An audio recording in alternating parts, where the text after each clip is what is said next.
foi cunhado por Paulo nas suas cartas, refere-se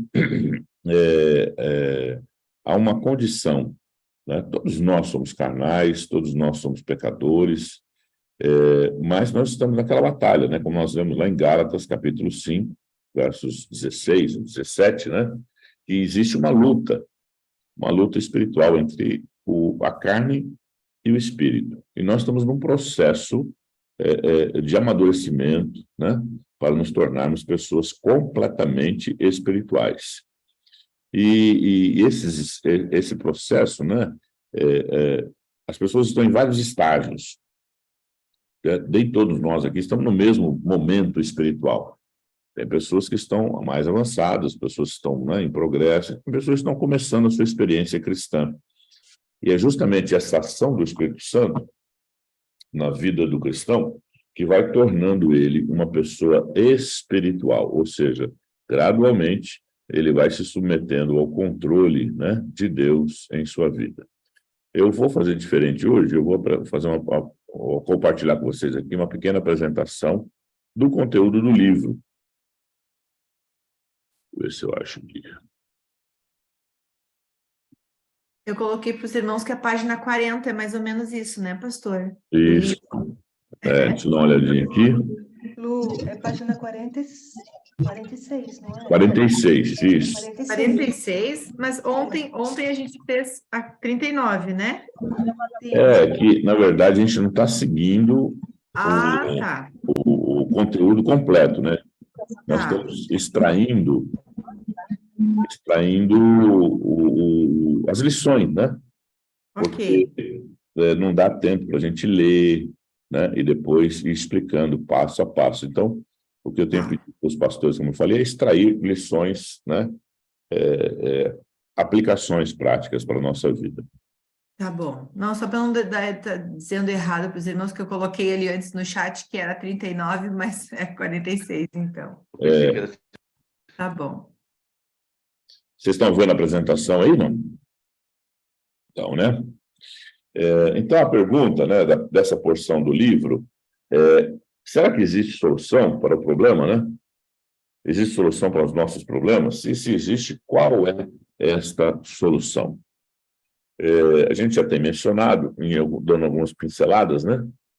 Mas hoje nós vamos falar diretamente sobre qual é a solução para o cristianismo carnal.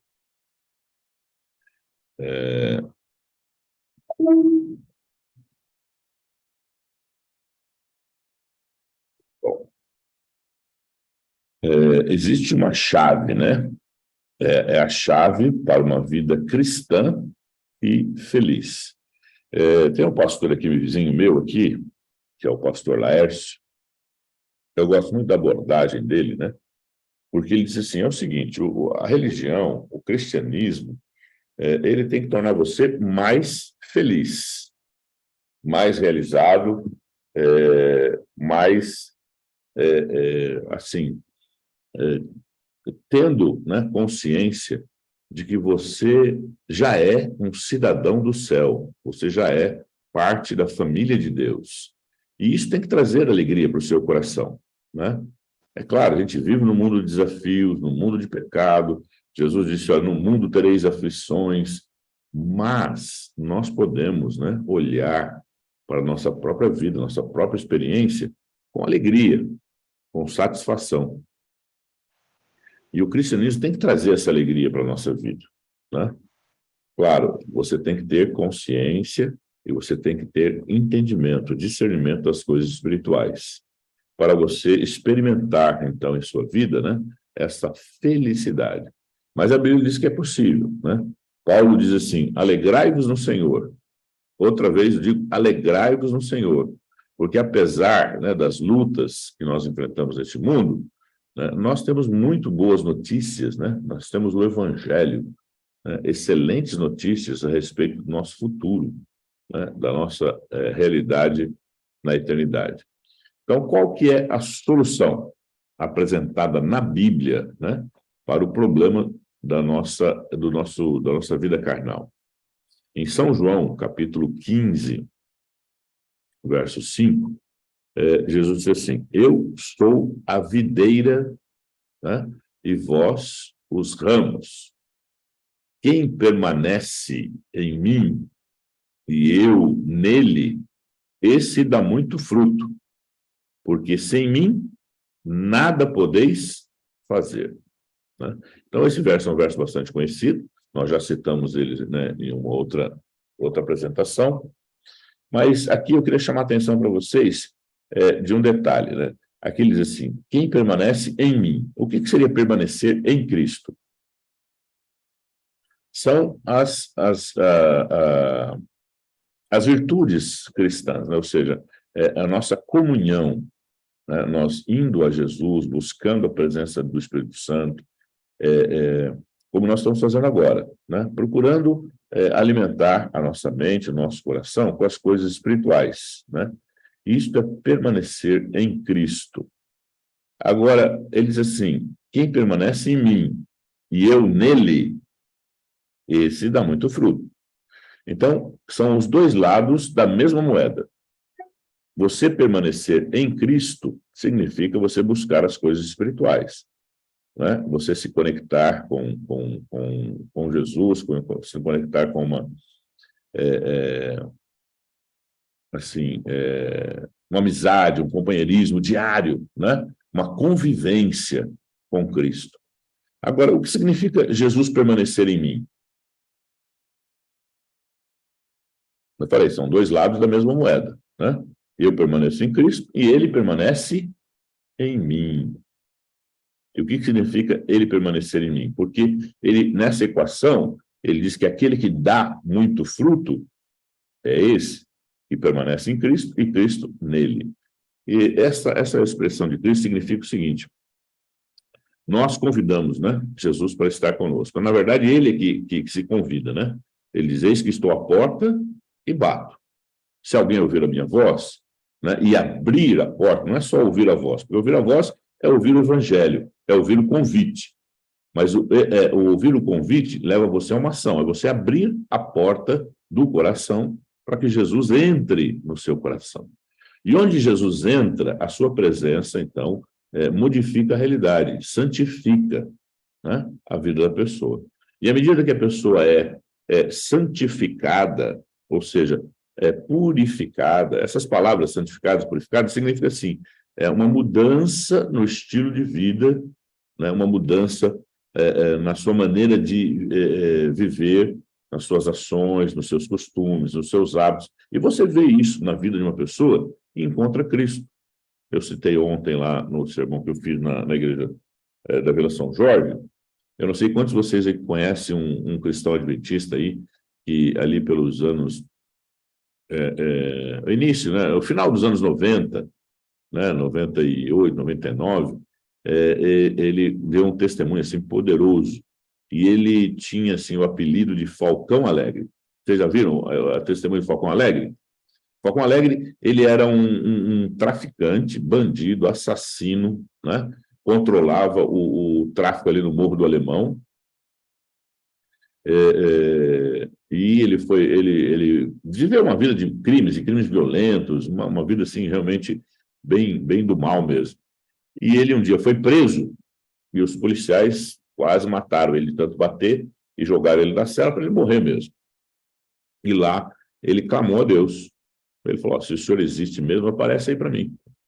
E, segundo os relatos dele, ele viu uma luz, e essa luz falou com ele, e dali para frente a sua vida mudou, né? Ele sofreu, então, uma transformação. Ele teve uma revelação de Deus e sofreu uma transformação. A partir dali, né, ele precisava fazer uma escolha, tomar uma decisão, e essa decisão agora era aceitar a revelação, a palavra de Deus, tá? E a partir do momento que a gente aceita a revelação, a palavra de Deus, nós temos que fazer uma conversão. Uma conversão, o que é? Uma mudança de direção.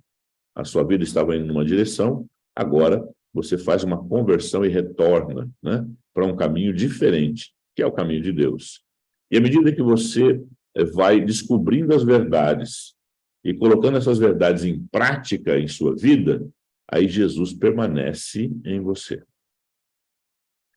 Se você aceitou a Cristo, né, e você se desvia desse propósito, desse caminho, e embora você continue frequentando a igreja, você permanece em Cristo, mas Cristo não permanece em você.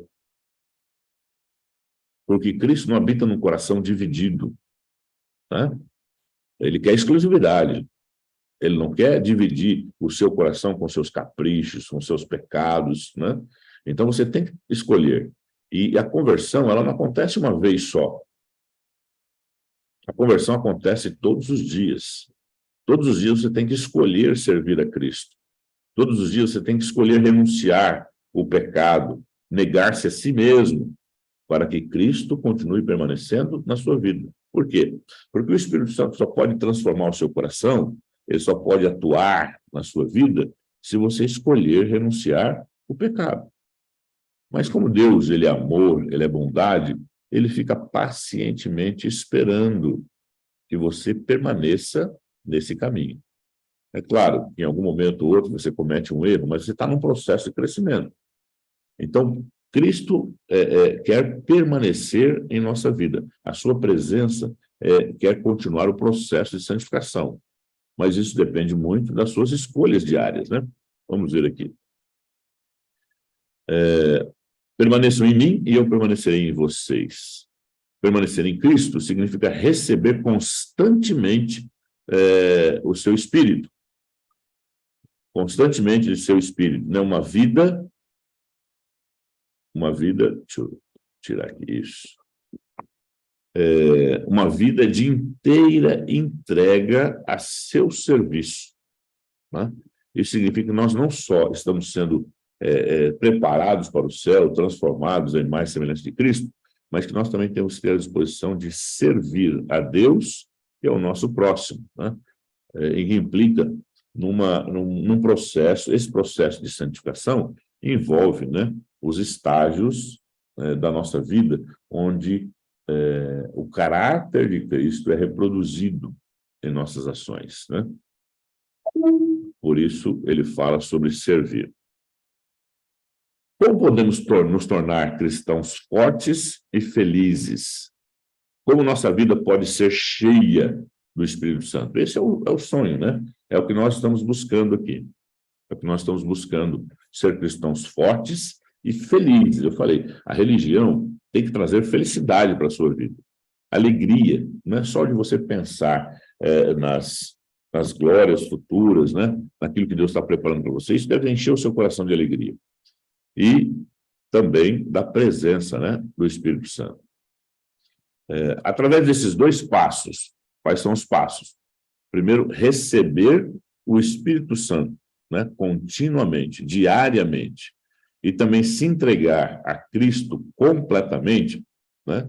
Isto possibilita que Jesus tenha uma ação de restauração, né? Ele cria, né, em nós um caminho para a felicidade perfeita, né? Ele fala isso na carta aos Colossenses.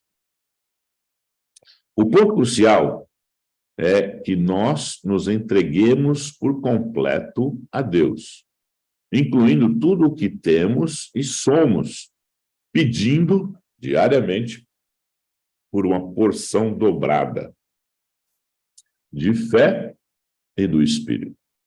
Mas o que é esse entregar-se a Deus completamente? Né? O que é pedir essa porção dobrada, né, de fé ou do Espírito?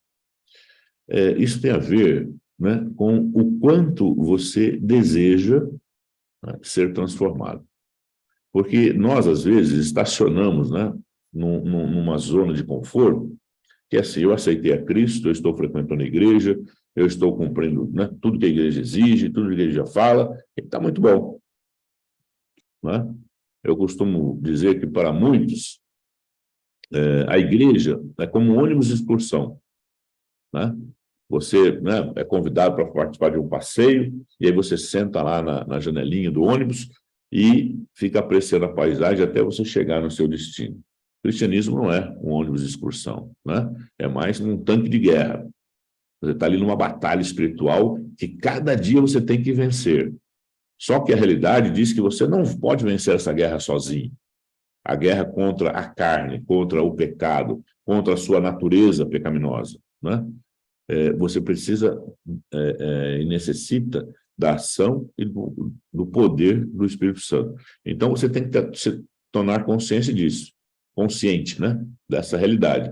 Você não consegue atravessar um dia sequer sem o poder do Espírito Santo. E por isso você tem que pedir com fé.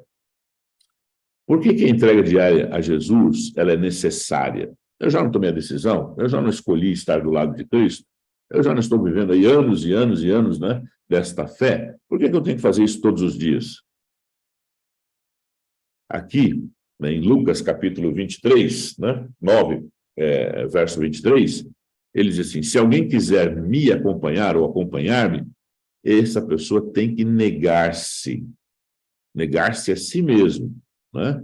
E tomar diariamente a sua cruz e seguir-me. Aqui Jesus fala a respeito, né, de que essa ação de conversão, de entrega, essa escolha, ela tem que ser diária. Tem que ser diária. E o que significa isso? Negar-se a si mesmo significa render-se, entregar-se ao controle da sua vida a Jesus. E o que é entregar-se o controle da sua vida a Jesus? É você negar as suas vontades não santificadas, renunciar os seus caprichos, seja em que área for, né? Aquilo que você sabe que é contrário à vontade de Deus. Então, você deixa de praticar essas ações. E isso não é fácil, porque a sua carne ela vai te impulsionar na direção do pecado. O pecado, ele procura ter expressão através das suas ações. Ele nasce na sua mente, nasce no seu coração, né? Mas ele procura ser externalizado através de atos pecaminosos. Então, negar a si mesmo é você negar essa natureza pecaminosa, você não satisfazer esses desejos pecaminosos, né? Eu não estou falando só sobre sexualidade, estou falando sobre os pecados que a gente normalmente não considera pecados, né? Como ciúmes, inveja, maledicência, desonestidade, né? A gente acha que isso faz parte da vida, né? E às vezes você tem que, né, uma mentirinha branca, como eles falam, né?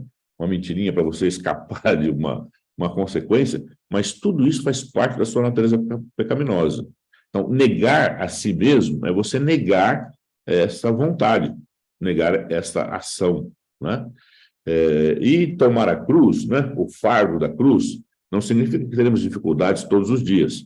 Significa negar diariamente nosso ego, né, o nosso eu.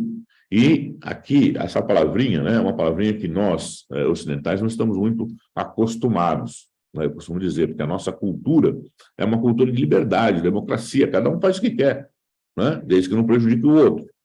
Mas na cultura bíblica e cristã, você tem que aprender a ser submisso. É isso mesmo, se submeter, com alegria, inclusive, né? E disponibilidade a Jesus. Você tem que aceitar Jesus como seu Senhor, como aquele que tem o controle da sua vida e decide como é que vai ser o seu dia, né? Jesus que tem que decidir o que você vai fazer, como você vai fazer, né? No trabalho, em casa, na vida. Então, negar-se a si mesmo é você não satisfazer os seus desejos pecaminosos, as suas vontades pecaminosas, né? E também você permitir que Jesus te conduza, né? Não é o que nós queremos, cada dia, sermos conduzidos por Jesus? Recebermos, né, a nossa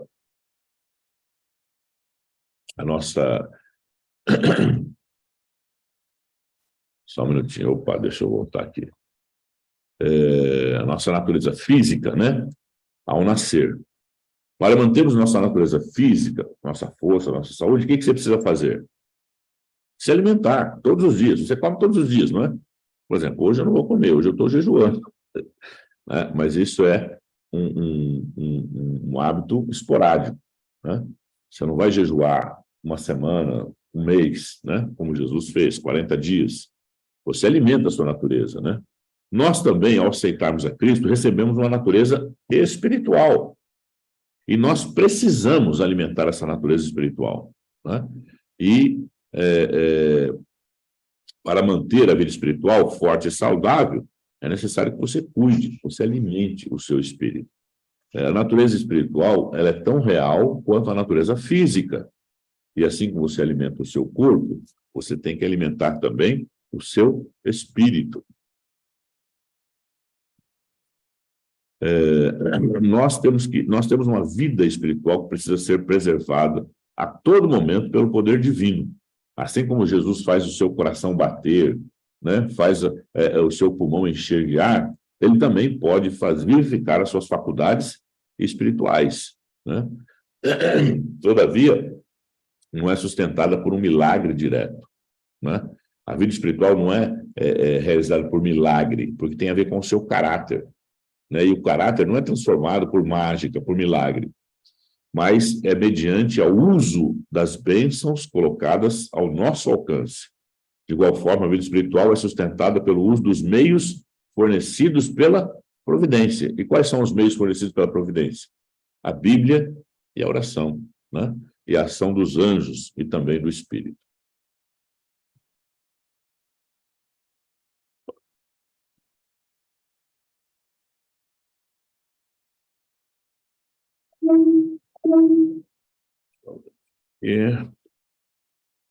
É isso.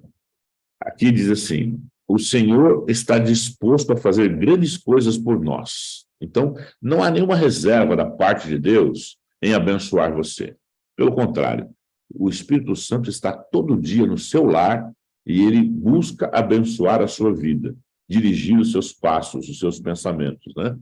Mas nós não obteremos vitória através de número, mas pela completa entrega da vida a Jesus. Temos de ir avante em sua força, confiando no poderoso Deus de Israel. Isso significa que você não pode estar satisfeito, conformado com a sua realidade. Você tem que estar sempre buscando crescer, aperfeiçoar os seus talentos, aperfeiçoar a sua vida cristã, procurando ser fiel a Deus cada vez mais. É um processo de crescimento. E se você para, né, o que acontece? Você vai retrocedendo. E a natureza carnal vai tomando conta da natureza espiritual. Os seus hábitos voltam a ser o que eram. E às vezes é um mesclado, né, entre natureza espiritual e natureza carnal. Em alguns momentos você manifesta a espiritualidade, em outros momentos você manifesta a natureza carnal. Mas, como eu disse, esse é um processo, e você tem que crescer e avançar cada dia. Devemos seguir a Cristo dia após dia. Não é só no sábado de manhã que você alimenta a sua natureza espiritual, mas todos os dias você precisa acordar e se alimentar espiritualmente, para que você esteja forte e possa enfrentar os desafios de cada dia, né? Deus não provê auxílio para amanhã. Tá? Jesus deixou isso bem claro no Sermão do Monte, na parte que se refere, né, à ansiedade pela vida, pelo alimento físico, pelo vestuário, né? Ele disse assim no final, né? Não andeis ansiosos, né, pela vossa vida, pelo amanhã, né? Porque basta a cada dia o seu mal. E Deus te dá, né, em torno aí de 16 horas, alguns mais, alguns menos, né? 16 horas por dia dura a sua luta. Não é porque você dorme 8, alguns dormem mais, outros dormem menos, mas a partir do momento que você acorda, né, a sua luta começa, a sua batalha, né, pela vida, pela sobrevivência, mas principalmente pela sua transformação espiritual. Então, você tem que dedicar 12 horas por dia, ou 12, 13, 16, depende, né, de cada pessoa, né? Você deve buscar esse poder para hoje, né? Para hoje. É tipo maná. Deus derramava o maná todas as manhãs, e você tinha que recolher antes do sol nascer, né? Porque depois que o sol nascia, o maná derretia. E a sua bênção está todas as manhãs à sua disposição. Deus prepara, né, de acordo com a sua necessidade, um pacote de bênçãos. Mas você tem que ir lá Cada dia, cada dia. A bênção de hoje não serve para amanhã. E você tem que buscar essa bênção diariamente. Seguir a Jesus requer uma conversão de todo o coração e uma repetição diária desta conversão. Não importa quão completa tenha sido a sua consagração, quando você se converteu, né? Quando você se entregou a Jesus. Esta não nos valerá de nada, a menos que haja uma renovação diária desta entrega. Todos os dias, né? As mulheres não gostam de ouvir do marido, né? Eu te amo, todos os dias. Os maridos também gostam, também, né? Então, Jesus quer que você diga para ele que você o ama todos os dias, né? Ele quer que você revele essa disposição, né, de você estar ao lado dele, conectado com ele, né, para que você não ouça naquele dia, né, o que ele vai falar para os ímpios, né? Os ímpios dizem, olha, não fizemos isso em teu nome, não expulsamos demônios, não fizemos milagre. Ele vai dizer assim, quem são vocês? Eu não conheço vocês. Né? Por quê? Porque essas pessoas não tiveram uma conexão diária com Deus. Consagre-se a Deus pela manhã. Faça disso a sua primeira atividade. E ore, toma-me, ó Senhor, para ser teu inteiramente. Deponho todos os meus planos, os meus projetos, né, aos teus pés. Usa-me hoje para o teu serviço e fica comigo, e tudo o que eu fizer seja operado pelo teu Santo Espírito. Né? Essa deveria ser a nossa petição diária, nossa busca diária, né? Por esse poder, por essa consagração. Permanecer com Jesus através da renovação diária da nossa entrega é tão importante quanto a nossa primeira experiência de conversão. Quando aceitar Jesus como Salvador, né, isso tem que acontecer todos os dias. Né? E essa entrega diária é tão importante quanto a primeira entrega. O Senhor está disposto a fazer grandes coisas por nós. Não obteremos vitória através, como eu falei, do número, mas pela completa entrega da vida a Jesus. Temos de ir avante em sua força, confiando no poderoso Deus de Israel. Então, essa é, né, a porção do livro, né, para hoje. Qual que é a solução para os nossos problemas? Qual é a solução para os seus problemas? As lutas que você enfrenta. A sua natureza pecaminosa está sempre procurando se expressar através das suas ações. É você, logo cedo, buscar o poder de Deus para evitar, né, que a natureza carnal domine a natureza espiritual. Eu costumo, né, usar uma pequena ilustração, rapidinho, já estamos terminando aqui, já estamos concluindo. Você já viu alguém plantando mato? Por que ninguém planta mato?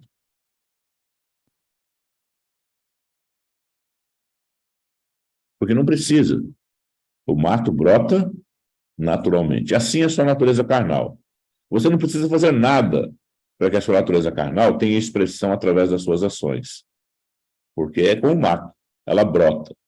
Ao contrário, a natureza espiritual, ela precisa ser cuidada, como um jardim. Se você não arrancar o mato, se você não arrancar as ervas daninhas, eles vão tomar conta do jardim, vão tomar conta do seu coração. Então, esse é um trabalho diário de jardinagem, né? Jesus disse, eu sou a videira e meu pai é o agricultor. Jesus procura remover, né, essas ervas daninhas da nossa vida todos os dias para cuidar desse jardim. E você precisa, então, cooperar com Deus, não permitindo, né, que o mato, a natureza pecaminosa, tome conta desse jardim. Então, que você se esforce nessa direção. A sua luta é essa, é buscar o poder diariamente. Né? Você não tem condições de controlar o pecado. Você não tem essa possibilidade. Mas o Espírito Santo, habitando no seu coração, ele faz isso. Ele controla a sua natureza pecaminosa, de maneira que o Espírito, né, a sua espiritualidade, encontra espaço para se expressar através da sua vida. Então, que nós busquemos diariamente esse poder com fé, né? Acreditando que nós vamos receber a porção diária da bênção que nós necessitamos. Amém. Amém. Amém. Bom, hoje eu passei um pouquinho do tempo, né? Vamos lá.